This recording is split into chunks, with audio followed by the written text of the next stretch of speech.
என்னப்பா என்ன இன்னைக்கு டின்னர்? இன்னைக்கு சூப்பரான டின்னர், ஹெல்த்தியான டின்னர் தான் பண்ணிருக்கேன். வா என்னன்னு பார்க்கலாம். ஏன்னா இது உனக்கு கிடையாது, இது நமக்கு கிடையாது. இது வந்து அம்மாச்சி தாத்தாக்கு. ஏன்னு கேட்டா அன்னைக்கு போய் தாத்தாவுக்கு அம்மாச்சி 2 பீஸ் கொடுத்தல, ரொம்ப ரொம்ப நல்லா இருக்கு. எஸ்பெஷலி இந்த தயிர் சாஸ் நானே ரெடி பண்ணிருக்கிறது. இது என்னோட ஓன் கிரியேட்டிவ். இந்த தயிர் சாஸ்ல இந்த சிக்கன், அந்த தந்தூரி சிக்கன் அப்படி தொட்டு சாப்பிடும்போது அவ்வளோ டேஸ்டா இருக்கும். ஸோ அதனால இன்னைக்கு பாருங்க, எனக்கு 2 பீஸ் தான் கொடுத்தேன். இன்னைக்கு பாருங்க நிறைய பீஸ். இந்த பீஸ்லாம் எங்க அப்பா அம்மாக்கு தான். ஸோ இங்க பாருங்க, எங்களுக்கு வந்து நான் இங்க போட்டு வச்சிருக்கேன், மசாலா போட்டு வச்சிருக்கேன். இதை இப்போ வந்து வச்சுட்டு போறேன். நீ வந்து நான் வந்து அம்மாச்சி போய் கொடுத்து வந்துடுறேன். நீ டைம் செட் பண்ணிட்டு போறேன். ஆஃப் பண்ணா திருப்பி ஆஃப் பண்ணி வச்சிரு, நானே வந்து திருப்பிக்கிறேன். வந்துருவேன், நான் பண்ணுவேன். சரி, அதுக்குள்ள வந்துருவேன். எங்க அம்மா பக்கத்தை பாருங்க, இதை எடுத்து வச்சுட்டு போறேன். பிளாஸ்டிக்னு நினைக்கிறது இங்கே தான், நம்ம வீடு தான், நம்ம பக்கத்துல தான் இருக்காங்க. அதனால நான் போய் டக்குன்னு கொடுத்து வந்துடலாம்.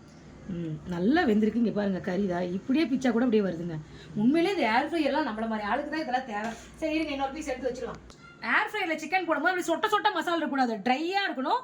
அண்ட் சேம் டைம் மசாலாவும் நல்லா இச்சு. இது வந்து 2வது வீடு வைக்கிறேன். கல்பனா வரும் உனக்கு தான். ஓகே, ஆன் பண்ணிட்டு டைமிங் செட் பண்ணுங்க. 20 டிகிரி செட் பண்ணிட்டேன்.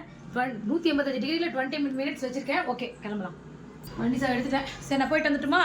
பாய்.